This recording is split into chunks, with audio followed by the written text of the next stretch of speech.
Hi అండి, అందరికీ నమస్తే. ఇక్కడైతే నేను గోంగూర చట్నీ చేసుకుంటున్నాను. రోట్లో రుబ్బేసుకున్నాను ఆల్రెడీ కచ్చాపచ్చాగా. పచ్చిమిరపకాయలు, గోంగూర చాలా బాగుంటుంది. అసలు గోంగూర పచ్చడి ఇష్టపడినోళ్ళు ఎవరుంటారు? నేను ఇక్కడైతే తాలింపు వేసేసుకుంటున్నాను. అలాగే నేను ఈ బుల్లి బుల్లి చెట్లు కొనుక్కొచ్చుకున్నాను అనమాట మార్కెట్లో ఒక 2. దాంట్లోనే ఇంకా నేను తాలింపు వేసేసుకుంటున్నాను.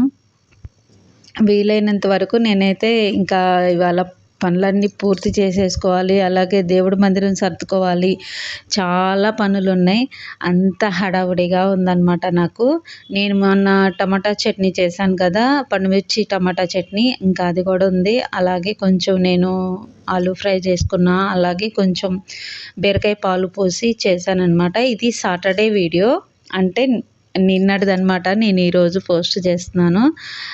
ఇక్కడైతే ఇంకా భోంచేసుకొని నేను దేవుడి మందిరం, దేవుడి ఫోటోలన్నీ క్లీన్ చేసుకొని రెడీ చేసుకోవాలి. నేను మాత్రం ఒకటి చెప్పాలనుకుంటున్నా. ప్రతిసారి ఏదో ఒక చిన్న మెసేజ్ ఇస్తున్నాను నా వీడియోలో. ఎందుకంటే నేను ఎవరిని ఉద్దేశించి అంటలేదు. నా మనసుకు అనిపిస్తుంది, నేను చెప్తున్నాను. ఒక ఆడపిల్ల నా కష్టం ఇది, నా బాధ ఇది అని వచ్చి ఎవరికైనా చెప్తే, అది ఎవరైనా సరే, మీకు చేతనైనంత వరకు మీరు హెల్ప్ చేయండి.